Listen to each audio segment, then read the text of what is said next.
Sábado Verde, radio y podcast, en la radio pública de la ciudad de Buenos Aires.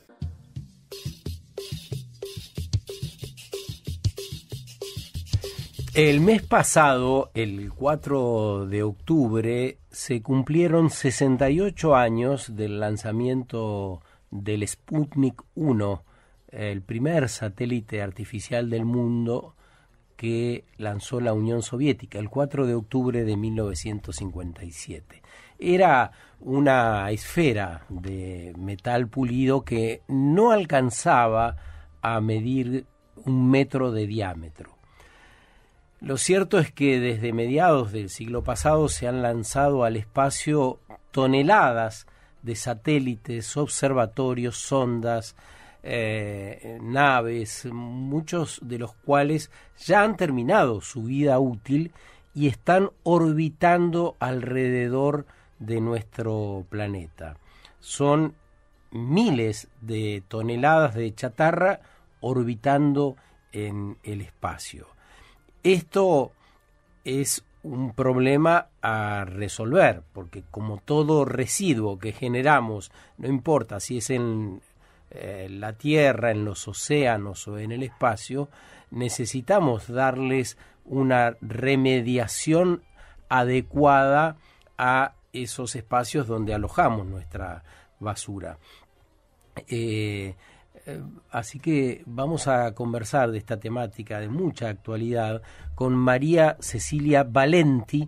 Ella es licenciada en astronomía, es especialista en tecnología satelital y operación de satélites en ARSAT. ¿Cómo estás, María? Buen día. Hola, Sergio. Buenos días. ¿Cómo están? Bueno, muy bien, interesadísimos en la temática. Lo primero que te quisiera preguntar es si estos residuos, como lo que ocurre acá en la Tierra, se clasifican, tienen algún tipo de clasificación, cuánto miden, de qué hablamos para poder hacernos un panorama de eso. Bueno, efectivamente ese es el tema, digamos, que a qué le llamamos por ahí desecho espacial en tanto a qué podemos, nosotros decimos, catalogar. Claro. Porque el desecho espacial básicamente es aquel que orbita la Tierra, pero que nosotros no tenemos manera de comandarlo.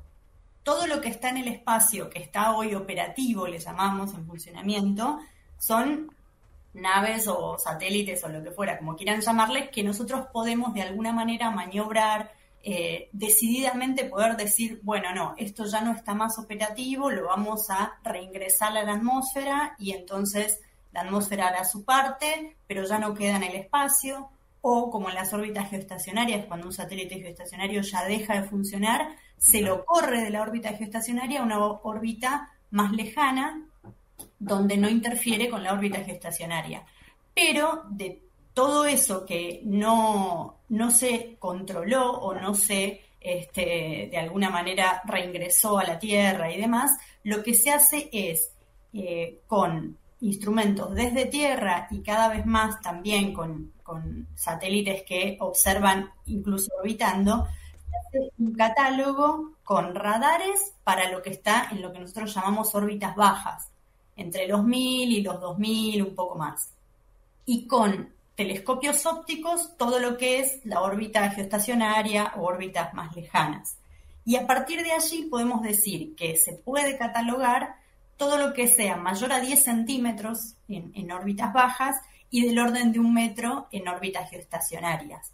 Ya cosas más pequeñas que esas es muy difícil de catalogar, sobre todo cuando uno pretende que con el catálogo uno pueda saber su trayectoria y no solo rastrear dónde está ahora, sino dónde va a estar en un futuro para, por ejemplo, maniobrar los satélites operativos y evitar colisiones. ¿Y quiénes son los encargados de monitorear ese panorama que acabas de describir?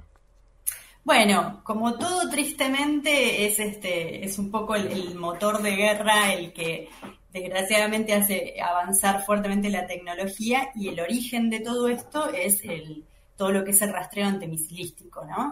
Entonces, poder ver qué es lo que anda por arriba y a qué velocidad se mueve y qué trayectoria tiene y demás, son grandes redes que están distribuidas en todo el mundo, como te decía, de radares y de telescopios. Ahora, no todos los países tienen constituida una red de este tipo.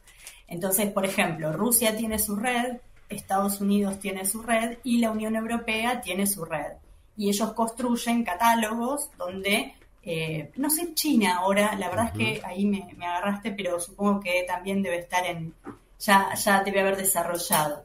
Y bueno, algunos disponibilizan esos catálogos, por ejemplo, la Unión Europea, la ESA, y Estados Unidos tiene páginas donde uno puede acceder y bajarse en un formato ya conocido y distribuido, no solo los catálogos, sino los códigos informáticos que le permiten a uno propagar esos catálogos, esos distintos objetos y saber a futuro dónde van a estar distribuidos. A propósito de eso, ¿cómo están diseñados nuestros satélites, los que diseña Argentina? ¿Tienen una ruta para que puedan volver? ¿Hay un despliegue técnico para que esto sea posible? Bueno, hace varios años ya que se habla de lo que son las buenas prácticas, en tanto que cuando uno proyecta una misión, parte de lo que tiene que presentar, como lo que va a ocurrir con esa misión, es qué va a pasar justamente cuando termine su vida útil. Entonces, uno lo que hace es planificar una reserva de combustible para lo que se llama el deorbiting, o sea, la maniobra final, que como te decía, en GEO, por ejemplo, nosotros todavía tenemos activos nuestros satélites de ARSAT, los geoestacionarios, pero sí el NahuelSat, que fue un satélite, el pionero, digamos, que se operó allá desde Benavides y demás. Bueno, ese satélite, cuando llegó su momento de vida útil, que es porque se te acaba el combustible en ese caso, con el remanente que te queda cuando vos ya vas haciendo la estimación, se corrió de la posición orbital que ocupaba y se fue a su órbita cementerio. Con el SAC-D, por ejemplo, que fue uno de los últimos que perdimos la vida útil, no se pudo hacer la maniobra de deorbiting porque no fue una situación de combustible de fin de vida, sino que fueron otras cuestiones que lo hicieron como perder la parte operativa y no se pudo hacer esa maniobra final, así que el SAC-B sigue orbitando ya en órbita baja. Y bueno, los SAOCOM, que aún hoy están operativos, estos son satélites de CONAE, tienen estipulado esto que yo te digo de orbiting, y como son de órbita baja, lo que se piensa es, llegado a su fin de vida, cuando ya queda poco combustible, se le hace la maniobra que se los reingresa de manera controlada, que esto es lo importante, digamos, ¿no? No es algo que cae, por ejemplo, yo no sé si recordarás la estación Mir, cuando la tiraron abajo, que son objetos grandes, son objetos pensados justamente para tener gente adentro, para tener sí, instalaciones, claro. Claro, entonces todo lo que está pensado para sostener combustibles o personas es lo que la atmósfera no puede desintegrar justamente porque está pensado para eso. Entonces, cuando bajó la Mir, por ejemplo, que fue de una manera, fue uno de los objetos más grandes y demás, bueno, ahí es más difícil el tema del control. Pero los satélites en general son más pequeños, la mayoría de las partes de un satélite se desintegran todas, y entonces los SAOCOM tendrán su fin de vida reingresando a la Tierra y cayendo en el océano. ¿Cómo describirías el modo más gráfico posible ese ecosistema de material no controlado, como si fuese en la Tierra y describiríamos los basurales a cielo abierto, los rellenos sanitarios que hay y demás? ¿Qué debiéramos imaginar? Y lo que vamos a imaginar son lugares más congestionados, porque son órbitas deseables, entonces allí hay mucho desecho, porque, por ejemplo, situaciones como los lanzadores, muchas veces uno solo piensa en satélites, pero uno de los desafíos de la actualidad, y que se está trabajando mucho en eso y que ya se ha logrado en parte, es que lo que pone en órbita el satélite, los lanzadores, tienen más que nada segundas etapas, que se les llama, que son como segundos motores para impulsos más arriba, que quedan orbitando. Entonces, existen zonas donde, de alguna manera, están como más densamente pobladas de desechos porque justamente es, por ejemplo, donde quedan las etapas de los lanzadores que pusieron el satélite en órbita y ellos a su vez quedaron orbitando. Y después hay zonas que son más conflictivas, por ejemplo en las órbitas bajas, lo que tiene que ver con las órbitas, las zonas polares, porque si ustedes imaginan satélites orbitando la Tierra que atraviesan los polos, en la zona de los polos se cruzan todos, digamos, ahí hay congestión. Lo que sí es cierto es que cuando hay colisiones o explosiones o situaciones que generan desechos, los desechos se van distribuyendo, no quedan concentrados, ¿sí? A lo largo del tiempo se van distribuyendo y uno de los abordajes del estudio de esta temática tiene que ver con esos modelos de distribución de qué pasa cuando algo colisiona o explota y demás a determinada altura, con cierta densidad atmosférica y demás. Y entonces lo que vamos a ver es que debajo de los 200 kilómetros no hay nada, porque ya la atmósfera hace su trabajo y en poco tiempo lo tira para abajo. Ahora ya más arriba, donde la atmósfera prácticamente se diluye a casi no existir, bueno, ahí permanecen. Ahora, ¿qué implica que los tire para abajo? ¿Son peligrosos para aeronaves espaciales, para los barcos que transitan el océano, para los núcleos poblacionales en la Tierra?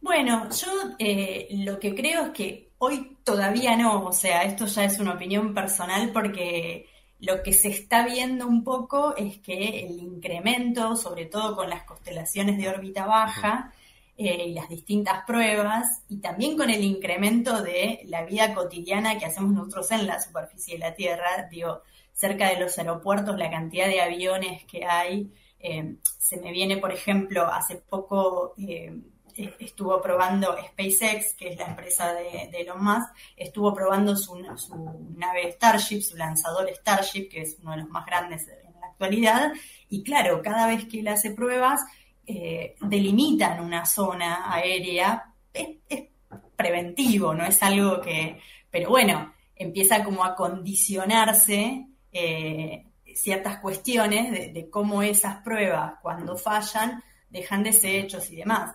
No obstante, cuando uno dice controlado y reingreso y demás, siempre lo que se tiene en cuenta es que la mayoría del planeta es océano, ¿no? Entonces...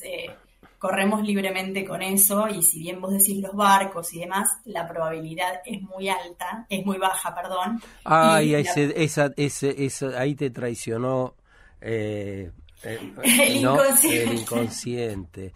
Porque sí, yo creo que sí... va aumentando, esa va es la aumentando, que yo veo. Claro, yo creo que va aumentando tus datos y bueno, y lo que se conoce sobre esto dan prueba un poco. Y sobre eso quería preguntarte, si debiéramos, digamos, los países más avanzados en materia de recolección de residuos tienen leyes específicas para la responsabilidad extendida del productor.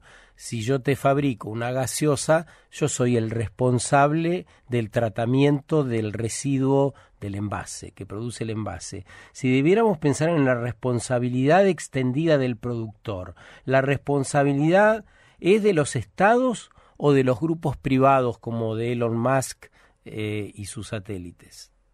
Mira, hasta donde yo entiendo es de los estados, pero... es en general cuando se encuentra un desecho y demás, yo no conozco ningún caso, pero bueno, esto habría que preguntarle a gente que es más especialista en legislación espacial y que por ahí está más en tema, que yo soy un poco más técnica, pero sí es cierto que es difícil una vez que se encuentra un pedazo, como por ejemplo hace poco se encontró un tanque acá que cayó en Argentina y demás, es difícil después atribuirle e intervenir en una situación de reclamo. Y en particular es una temática geopolítica muy fuerte, digamos. ¿Quiénes son los grandes actores en todo esto? Estados Unidos, Rusia, China, ¿y quién le va a reclamar al otro? Digamos, pasa como tantas otras cosas de la sustentabilidad en la Tierra, pasa más por una situación geopolítica que por una cuestión de de que todos tiremos para el mismo lado, ¿no? Sí, a mí se me ocurre que va a llegar un momento que vamos a dejar de naturalizar estas cosas. Mencionabas un rato antes los avances que produce la guerra, ¿no? Vaya infelicidad la del hombre, ¿no? Que necesita hacer la guerra para producir avances en la medicina, en tantos campos, ¿no? En vez de poner como prioridad resolver otros problemas, o el de las comunicaciones, como citabas vos. A mí me da la impresión que la humanidad se encamina a dejar de naturalizar estos procesos que yo creo que las generaciones futuras van a reprochar a los adultos que conformamos este mundo que a veces resulta tan estrafalario, ¿no? Sí, no puedo estar más de acuerdo con el deseo, digamos. Pero bueno, hoy también lo que se está viendo en el área espacial es que realmente se está migrando a inversiones en defensa. O sea, está migrando el presupuesto de las agencias espaciales a presupuesto en defensa, ¿no? Que es la misma tecnología, satélites, lanzadores y demás, pero bueno, ¿quién es el organismo que de alguna manera gestiona, direcciona y decide sobre el desarrollo de la tecnología? Entonces, bueno, justo es un momento un poco desesperanzador. Yo espero que sea un parate y que podamos volver a que sean las agencias y la ciencia y en general la investigación. Vos sabés que abrimos el programa con un texto de Laura Gutman que hablaba justamente de eso, ¿no? Del mundo de la dominación, ¿no? Frente al mundo de la cooperación. Y dice Laura que el mundo de la dominación está regido justamente por la guerra, ¿no? Y es el mundo donde los hombres están sobre las mujeres, los más poderosos sobre los más débiles, la lógica de la guerra, ¿no? Sí, bueno, y con el tema espacial es clarísimo, porque en la Tierra nos movemos todos, pero el acceso al espacio requiere tener esta tecnología de lanzadores y demás, y muchas veces también, por eso yo soy una ambientalista, soy una defensora, pero también desde el lugar que ocupamos en Argentina, llamo a que reflexionemos sobre quiénes son los que ponen las reglas, porque en la dominación tecnológica también es cierto que quienes más contaminan son quienes luego después te ponen reglas en el desarrollo, digamos. Y en esto, en el área espacial está clarísimo, digamos, los números son muy claros. Dominan el ambiente espacial las naciones que tienen lanzadores. Y son ellos quienes después, si vos querés lanzar, te ponen tus condiciones en el satélite con la justificación de que, bueno, de que no quede un desecho, de que... Bueno, entonces, en esto, digamos, la dominación juega clarísimo. El acceso al espacio es un tema fundamental. De gran impacto lo que nos decís, porque por un lado, en la parte práctica, técnica, nos vemos poco beneficiados, y también nos hace pensar en el dominio real del mundo, si el mundo va a estar entrelazado exclusivamente por las comunicaciones. Las comunicaciones harán que aprendamos de un modo determinado, que desarrollemos nuestros trabajos, la organización en las ciudades, en el transporte. Es decir, cuando hablamos de que 3 gigantes en el mundo manejan los satélites de comunicaciones, estamos hablando concretamente de el poco margen de maniobrabilidad que iremos teniendo, ¿no? Sí, yo creo que es cierto eso. También es cierto una evolución en la que la inmediatez, o sea, que estemos hablando en tiempo real, bueno, esta comunicación no es satelital, pero si uno quisiera que Internet llegue a todos los lugares, y lo que determina esto de las constelaciones es que vuelan en órbitas más bajas, entonces reducen lo que se conoce como la latencia, digamos. Las próximas generaciones les vamos a tener que contar ese famoso delay cuando había periodistas, y entonces había que esperar a que les llegue la señal. bueno, también tiene que ver un poco con esto de la inmediatez y el mundo que estamos viviendo y tantas otras cosas que hacen que le demandemos a las comunicaciones cuestiones que, por ejemplo, se enfrentan bastante con la astronomía observacional, ¿no? Los astrónomos están también un poco enojados con esta situación de que cada vez que sacamos una imagen al cielo aparece un satélite. Está cruzada de satélites, y eso realmente no es o sea, eso va a ser peor en el sentido de que, bueno, van modificando los paneles solares, o sea, no es cierto que no se pueda hacer nada, hay cosas que se van haciendo. Por ejemplo, se modifican los paneles solares para que no reflejen tanto la luz y entonces no intervengan y demás, pero sí es cierto que si uno mira hoy la planificación de la cantidad de satélites que se están pensando lanzar, las distintas constelaciones de comunicaciones de órbita baja, y o sea, esto que decimos, las probabilidades se van incrementando. Sí, sí, y está clara la dominación, a eso me refería, ¿no? Porque quien detente ese poder de lanzar y ubicar satélites, también de gestionar o no la basura, está detentando, bueno, buena parte de todas nuestras acciones, más allá de lo político, ¿no? Sí, totalmente. Por eso digo, el acceso al espacio refleja claramente quiénes lideran, cómo lideran y cómo deciden, ¿no? Ahí, digamos, no hay ambigüedad, porque están los números y quienes llegan son los que tienen lanzadores, y quienes permanecen y demás también son los que ponen las reglas. Eso es. Hace unos días se habló de un piloto que tuvo un impacto, un piloto comercial en la nave que conducía, e inclusive se mostraba que en el brazo tenía algunas heridas y demás. Sí. ¿Eso fue de basura espacial o ocurrió otro fenómeno? Al principio se sospechaba y se hablaba de basura espacial, también se hablaba de algún meteorito, pero cómo había sido el impacto, como que descartaba algún meteorito y demás. Yo lo último que leí, haciendo el análisis de a la altura a la que volaba el avión y demás, la sospecha más aceptada es que era un globo de esos meteorológicos que se lanzan para hacer determinaciones de atmósfera. Sí.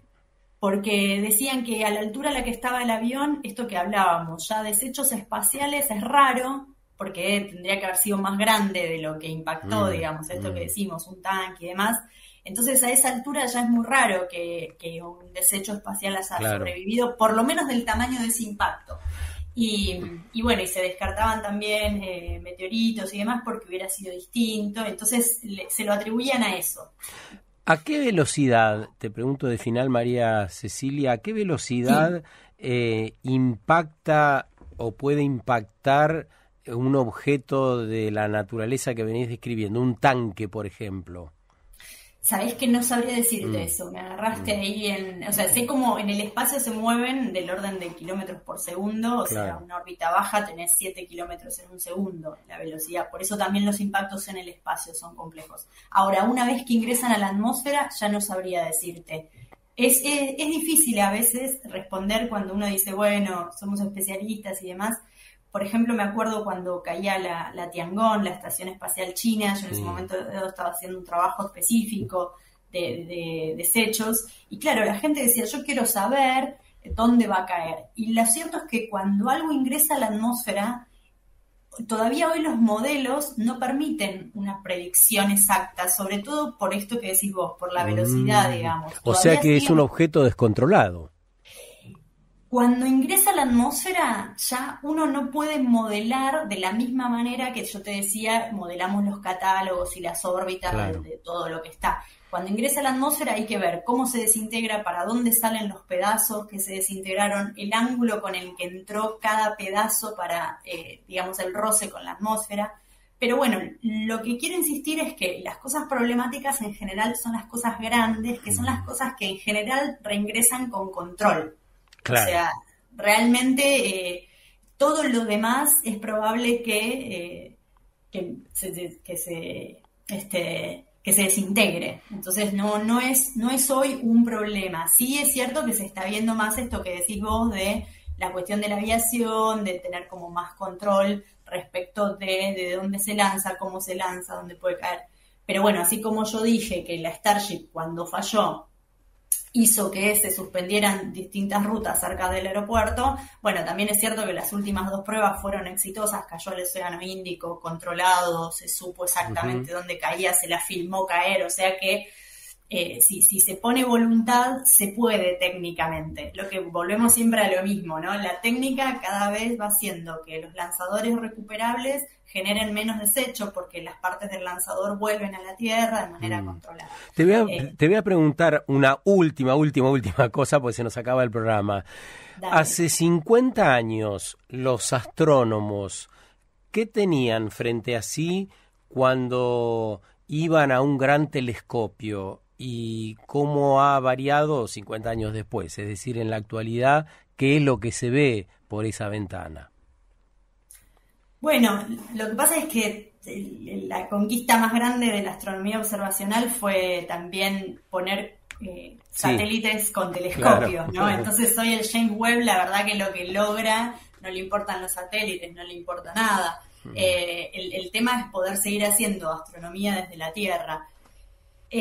Siempre el avance de la tecnología fue incrementando lo que vemos, ¿no? Por ejemplo, ahora que vimos el tercer asteroide, cometa que viene interestelar, no es que no hubiera antes. No, capaz, igual yo te estaba hablando de las estrellas, te estaba hablando exclusivamente de lo que se ve, más allá de todas las consideraciones sobre los supuestos avances que podemos tener, ¿no? Bueno, el principal objetivo del telescopio en relación a nuestra vista hace que acumula luz. Entonces lo que vemos siempre tiene que ver, como en la fotografía, con el tiempo de exposición y con la capacidad técnica, sobre todo de corregir la atmósfera. Entonces, probablemente si uno mira desde Tierra con un buen megatelescopio, lo que va a tener es muchas más estrellas y mucha más definición en los objetos extendidos que se llaman, o sea, lo que no son puntos de luz. Pero siempre hay que pensar que desde la Tierra una estrella es un punto en un telescopio, ¿no? No es más que eso. Y bueno, después otras galaxias y demás es lo que enriquece, digamos, lo que uno ve por el telescopio y lo que no quiere confundir con otras cuestiones, ¿no? Sí, la pregunta igual iba porque vos me habías dicho que ahora los astrónomos están preocupados porque... Perdón, no, trazas, lo que se ve es una imagen súper nítida del cielo y después trazas, porque como el satélite pasa más rápido de un cielo que se lo va siguiendo como para que la imagen sea estática, el satélite se te cruza por adelante y directamente te hace una traza brillante a lo largo de la imagen. Y lo último que pasó, que también está ya incomodando incluso ni siquiera a los astrónomos, sino a los propios dueños de constelaciones satelitales, es que se quiso hacer una imagen desde un satélite de la Tierra y por debajo se cruzó otro satélite. Entonces ya empieza a haber interferencia, mirando hacia arriba y mirando hacia abajo. Impresionante. Bueno, María, gracias por este rato con nosotros, por todo lo que nos aportás, por tu mirada que nos ayuda a interpretar parte de lo que habitualmente nos cuesta ver, ¿no? Porque hay como un velo frente a todo esto, no es fácil de ver a simple vista. No, por favor, gracias a ustedes porque la verdad es un placer y es importante difundir porque si no, muchas veces estamos en una etapa donde capaz no hay tanto espacio para difundir la ciencia, lo que se sabe, separar, digamos, lo que se sabe de lo que es mito. Bueno, nos alegra entonces. Muchas gracias, Sergio. Abrazo grande, gracias. Saludos, hasta luego. Sábado Verde, radio y podcast, en la radio pública de la ciudad de Buenos Aires.